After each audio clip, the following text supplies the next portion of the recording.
sampai mau pos 6 itu bener-bener gue diliatin yang tadi bayangin itu terbang depan gue. Kayak terbang aja. Gue jalan, gue paling belakang kan ya, tiba-tiba dari belakang terbang ke atas lewat depan gue. Itu dia nggak cepet, kayak zeng, apaan ini kan?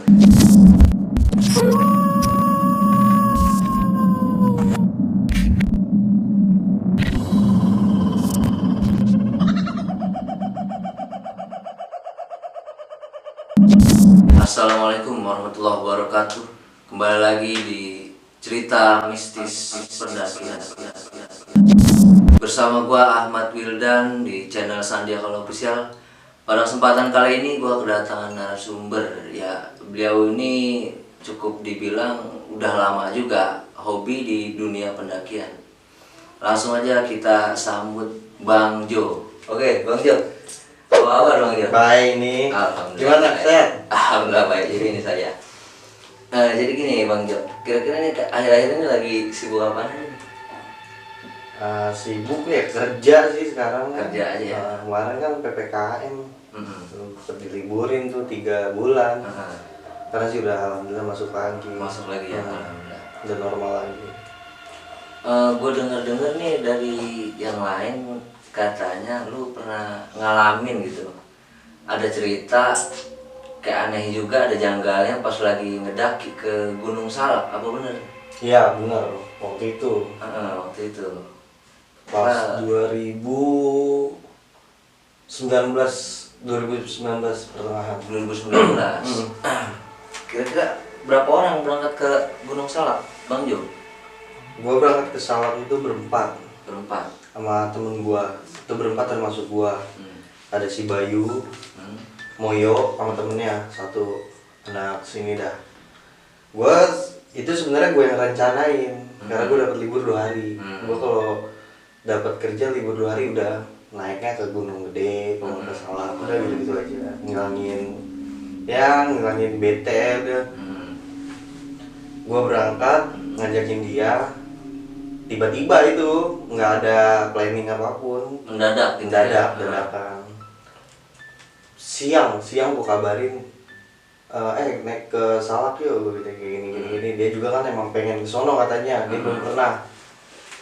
Kira mode tuh, pas malam gue balik kerja langsung packing hari itu juga. Gue berangkat dah tuh dari Ciganjur ke Sukabumi, ke Cijeruk daerah Cimlati. Gue lewat Cimlati naik Ke Gunung Salak ya, Cimlati ini berempat ya. Gue berangkat jam 9 malam dari sini. Gue berangkat jam 9 malam, sampai sono itu sekitar jam 11:30-12an. Karena gue banyak berhentinya di jalannya. Sampai sono udah gue di pos di sono dulu. Ada pos satpam kayak gitu, gue di situ. Gue parkir motor pun di situ. Sebenarnya ada parkir motor lagi di bawah, cuman gue nggak tahu tuh, belum tahu tuh di mana. Di abah-abah gitu. Nah akhirnya gue bermalam di situ dulu tuh. Di pos satpam? Iya di pos satpam. Gue bermalam di pos satpam. Gue ngeluarin sleeping bag tuh buat tidur. Dingin banget kan kaki Gunung Salak. Tidur situ sambil ngopi, sambil ngobrol sama teman-teman gue. Kira gue tidur di jam 2:30 gue baru bisa tidur. 2:30 pagi itu? Iya tidur. Subuh gue bangun itu jam 5. Jam 5-an gue bangun. Gue cuci muka. Gue bangunin temen gue tuh yang lain. Gue bangunin, udah pada bangun. Gue siap-siap. Gue berangkatnya pagi tuh, naik start trek tuh jam 6:30-7. Start nge-trek tuh Pos Melati tuh dulu nggak kayak sekarang mungkin udah banyak warung. Udah banyak perubahan. Karena gue kesono waktu itu lagi dibangun posnya, warung kayak gitu. Warung-warungnya kayak base camp gunung-gunung lain lah. Gue juga sempetnya agak nyasar waktu itu. Nyasarnya tuh gue lewat jalur lama. Jalur lamanya dia ternyata tuh pas di pertigaan gini gue belok kiri. Harusnya tuh lurus sekarang. Lurus. Gue belok kiri udah jauh, salah jalan, udah ditutup. gue balik lagi akhirnya gue lewat jalur situ. Ketemunya di situ-situ juga. Ketemunya di situ. Udah gue naik awalnya nggak ada apa-apaan kan sampai pos 1. Sampai pos 1 udah nggak ada apa-apaan, lanjut ke pos 2. Di pos 2 gue istirahat tuh bentaran sambil temen gue nih pada foto-foto. Di kan pos 2 Cimlati itu luas lah, gede posnya. Dari pos 2 ke pos 3 tuh deket, nggak begitu jauh, cuma jalan beberapa menit sampailah di pos 3. Di pos 3 itu gue sempet ketiduran. Di situ ada mata air tuh, keran. Gue akhirnya di situ nyeduh kopi, gue bikin mie sambil istirahat. Habis itu gue ketiduran, bangun jam 2 siang. Sampai pos 3 itu gue jam berapa? Jam 8, jam 7, jam 8, jam 9-an. Jam 9 malam nih? Enggak, pagi. Oh, di pos 3 tadi jam 9 pagi? Iya, jam 9 pagi. Akhirnya ketiduran? Tiduran gue, terus bangun-bangun tuh sekitar mau jam 2. Jam 2? Iya. Lama juga berarti ya? Kelamaan istirahatnya. Saya gue lanjut dah. Bangun, gue rapi, gue packing lagi. Gue nanjak ke pos 4. Itu jauh banget trek. Cimlati itu emang dari pos 3 ke 4 itu jauh. Nah, di sini nih yang agak aneh dari pos 3 ke 4-nya. Yang tadinya pada biasa aja kan, masih pada semangat. Temen gue ini kayak merasa berat. Pas baru jalan itu berat. Awalnya sih nganggap biasa aja, mungkin habis tidur kan, kelamaan istirahat. Pas jalan lagi kayak agak capek, biasa aja tuh. Jalan-jalan di pertengahan itu dia makin berat, gue nggak tahu, sampai muntah ganti keril. Kira lu mau bawa keril gue nggak? Keril gue agak entengan ya. Tuker dah tuh, bis tuker jalan lagi, berat lagi dia. Tuker lah sama temen gue si Bayu, masih berat lagi. Gue bilang kayaknya wah agak nggak beres nih. Agak nggak beres nih, mukanya udah juga pucat banget nih orang. Kayak panik gitu ya? Soalnya tiga orang ini baru pertama kali. Oh. Iya, baru pertama kali. Berarti lu doang sih bang? Gua doang yang di situ yang udah, ya gua baru 2 kali sih kesalahan. Iya. Situ sama yang itu ketiga kalinya. Akhirnya udah ada tuh istirahat dulu sambil ngobrol-ngobrol, nyebat. Biasa kan nyebat. Udah. Tapi masih ngerasain berat nggak tuh? Masih. Iya, dia gini-gini pundaknya. Berasa gitu. Berasa, sampai ditempelin koyo sama dia. Tempelin koyo udah. Jalan lagi nggak, gue gitu ya. Udah yuk jalan lagi, kucur. Tiba-tiba dia berhenti di belakang. Gue bilang, lu kenapa? Kok gue makin berat, katanya gitu. Mau nggak tahu nih kenapa nih. Situ gue doang tuh yang naik. Ya udah gue tungguin kan. Lu jalan duluan, gue di belakang deh. Udah akhirnya gue ngikutin dia tuh. Agak lama emang kan. Udah gue naik, pas mau nyampe pos 4, dia udah bener-bener gimana ya, kayak orang capek ngos-ngosan, lari berapa kali putaran kali, bareng kata gitu. Akhirnya, lu sanggup nggak nih? Gue gituin kan ya. Lu mau turun atau mau lanjut? Gue gituin. Dia maksa tetap, gue mau lanjut. Ya udah deh, gue bilang, tanggung tuh di atas pos 4. Sampai lah di pos 4. Pos 4 dia udah ngos-ngosan banget. Udah ngos-ngosan, akhirnya gue yang ide tuh. Kayaknya nggak usah ke puncak dulu deh, nggak usah ngecamp di puncak. Camp di sini, gue cari lahan. Kira gue babat kayak ranting-ranting kayak gitu, kayu-kayu gitu. Dapet deh tuh gue. Buat satu tenda doang. Posisinya di pos berapa tuh? Pos 4. Pos 4 di tenda tuh. Yang kalau orang naik salak ke Cimlati ya nggak mungkin banget ngecamp di pos 4 gitu. Rata-rata langsung ngecamp tuh di puncak. Habis itu gue buka tenda. Udah selang berapa jam baru udah tuh kelihatan yang pada naik dari bawah. Posisinya pas lagi di tenda tuh, terus ada orang naik kelihatan nih jam berapa tuh? Sore. Masih sore. jam setengah empatan. Jam setengah empat. Baru tuh pada kelihatan orang pada naik. Pada naik. Udah habis itu gue diri tenda, gue bikin teh, bikin kopi lah, biasa tuh buat dia tadi kan. Habis itu gue suruh istirahat tuh, tidur dah, gue bilang istirahat dulu. Tidur dah tuh, dia tidur, gue ngobrol sama temen gue 2. Panjang lebar gue ngobrol, banyak pendaki yang lewat. Udah sampai malam, ternyata masih ada tuh yang naik, masih banyak. Kedengeran kan suaranya pada berisik. Oh masih banyak nih yang naik. Nah ada pendaki yang mampir tuh ke tenda gua, nawarin gua kopi. Bang kopi bang nih, iya ada nih gua bilang kan. Dia nanya kok ngecamp di sini gitu. Iya bang temen gua, gua bilangnya apa sakit, nggak bisa terus ke puncak, paling besok pagi. Gua suruh istirahat dulu. Kira gua tidur tuh sekitar jam 10 jam 11-an. 11 malam? Iya, gue tidur udah. Nah pas gue tidur, sekitar gue mendusin jam 2 gue bangun gue ngerokok gitu di depan.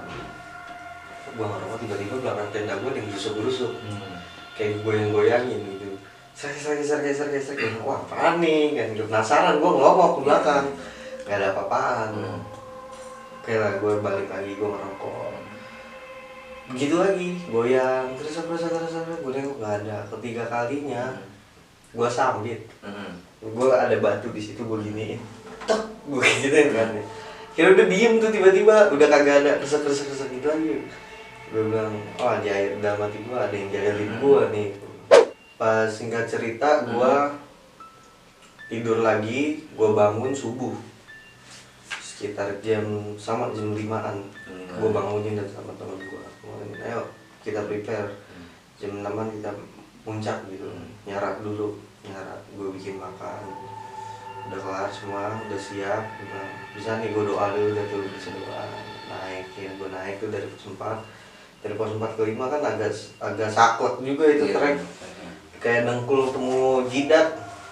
Naik, tiba-tiba tuh gue nyampe di pos 5. Gue berhenti istirahat, masuk bentar. Nah dari pos 5 pos ke-6 itu bener-bener gue bilang, wah gue seumur hidup naik gunung baru pertama kali nih diginiin. Itu kayak ada yang ngikutin gue, warna hitam, kayak bayangan hitam selalu muncul gitu, entah di samping gue, tiba-tiba dia set kayak gitu, kayak hilang aja gitu, kayak orang lari cepet, set gitu. Udah gue biasa aja kan, sambil baca-bacaan tuh gue dalam hati. Posisinya jam berapa tuh bang? Pagi itu jam 7-an, jam 7 jam 8. Iya, jam 7 jam 8. Akhirnya jalan lagi tuh? Jalan lagi gue, karena gue kan nge-trek dari pos 4 sampai pos 5 itu nggak buru-buru gitu, kayak santai gitu.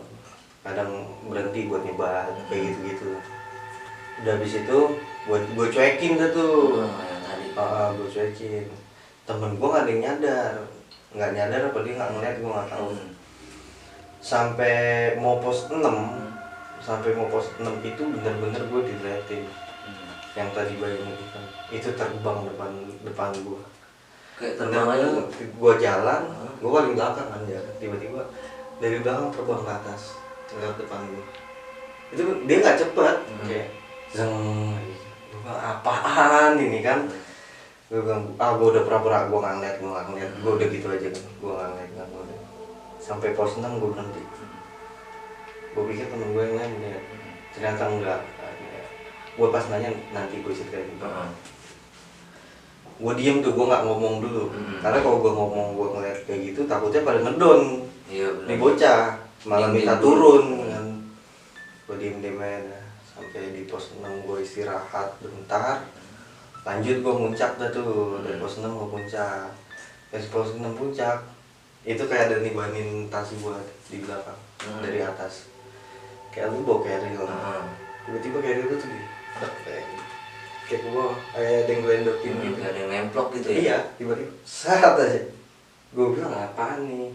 Langsung tuh berasa tuh gue pundak gue pada sakit nih di sini nih. udah sampai puncak, udah ada tuh gue istirahat sambil gue foto-foto, gue bikin kopi dah tuh di situ, ngopi, ketemu gue pendaki lain yang TikTok, banyak kok yang kesalah TikTok lewat Cimelati. Gue ngobrol dah tuh sama tuh pendaki yang TikTok, ternyata dia dari pagi.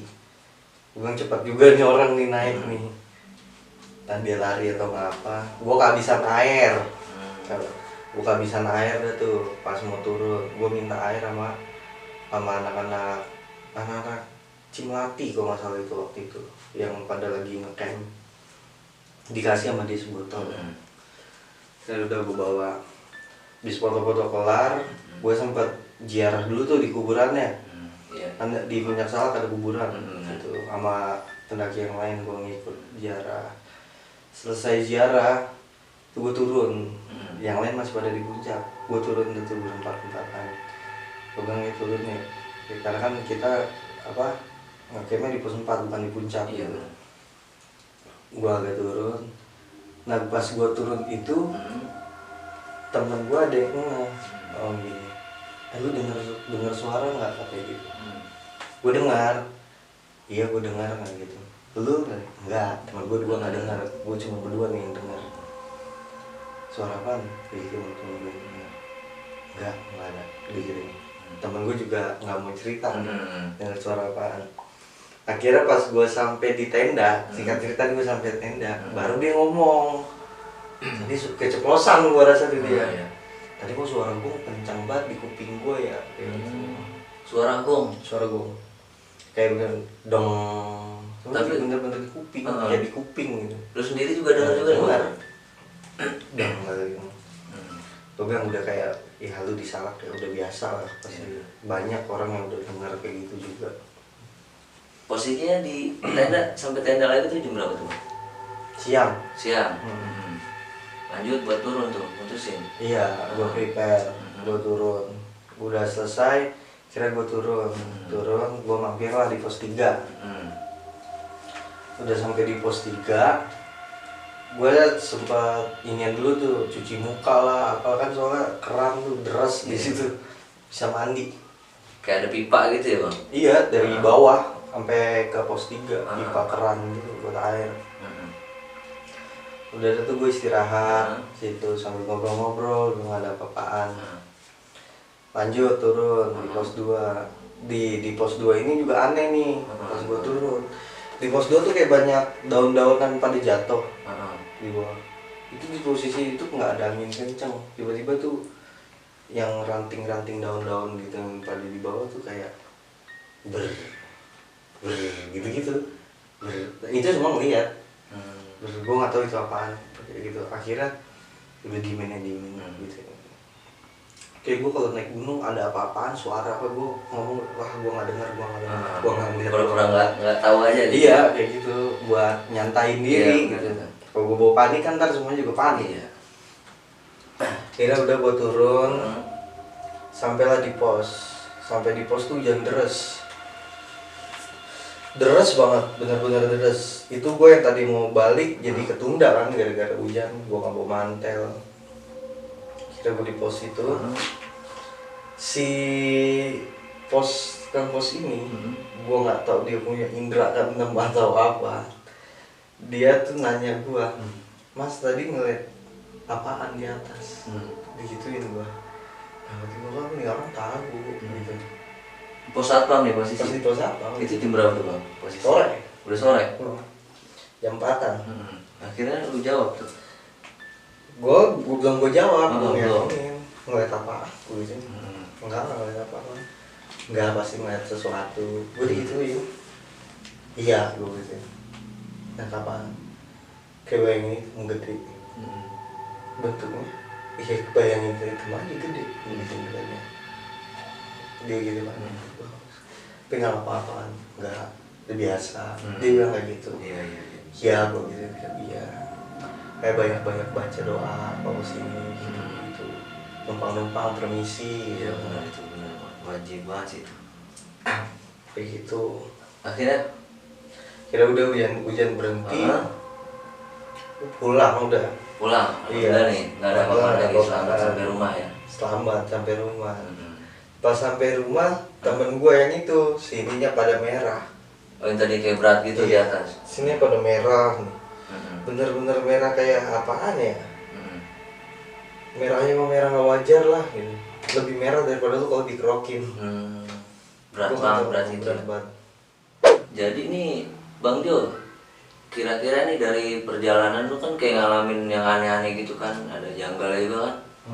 Kayak ada penyebabnya gak nih, kira-kira dari lu sama 3 orang teman lu nih? Ada, kayaknya penyebabnya tuh pas Hmm. di pos 2 tuh dia ngencing di bawah pohon, di bawah pohon pas banget tulisan pos. Kan papan posnya ditempelin di pohon tuh, di bawahnya tuh dia ngencing di situ. Mungkin dari situ tuh gue juga lupa ngebilangin dia, gue nggak tahu dia entah numpang apa kagak kan. Makanya dibikin kayak begitu tuh dia. Tapi temen lu ini yang ngencing di bawah pohon itu yang ngalamin berat itu apa yang Yang lain? ngalamin berat. Oh yang ngalamin berat sampai atas? Iya. Iya iya Itu baru dia. ketahuan ya. Ada lagi nggak Bang Jo kira-kira penyebabnya gitu? Sebenarnya mah yang lebih yang parah sih itu, cuma kalau yang lain-lainnya mah biasa-biasa aja. Biasa aja. Iya, nggak di begituin lah. Paling cuma kayak diisengin. Itu aja kira-kira. Iya, kayak gitu. Kira-kira ada kesan-pesannya nggak nih buat diri gue pribadi dan buat yang lain juga nih? Pesannya ya lu kalau lu naik gunung kemana pun lu harus baca doa. Iya. Lu harus izin orang tua lu, Iya, benar. biar lu selamat. Tujuan naik gunung tujuan bukan puncak, buat balik lagi ke rumah. Nah, Jadi ya pokoknya lu entah mau lu buang air kecil, lu buang air besar di gunung, lu harus numpang-numpang. Karena kan di situ bukan cuma lu, yang nggak kelihatan kan banyak gitu. Nggak ada sih gunung yang nggak serem, semua gunung tuh sama, pasti ada aja mistisnya kayak gitu. Intinya sih harus numpang-numpang, apapun misi gitu. ya, baca doa, naik biar selamat kayak gitu. Itu aja kira-kira. Iya. Oke, terima kasih nih Bang Jo. Semoga sehat selalu. Amin. Semoga selalu diberi keberkahan. Amin. Dan semoga juga nih segala penyakit nih dijauhin gitu. Amin. Oke, terima kasih. Iya. Bang Jo. Thank you juga ya. Siap. Oke, terima kasih buat kalian yang udah nonton cerita kali ini. Sampai jumpa di cerita mistis pendakian selanjutnya. Cukup sekian dan terima kasih.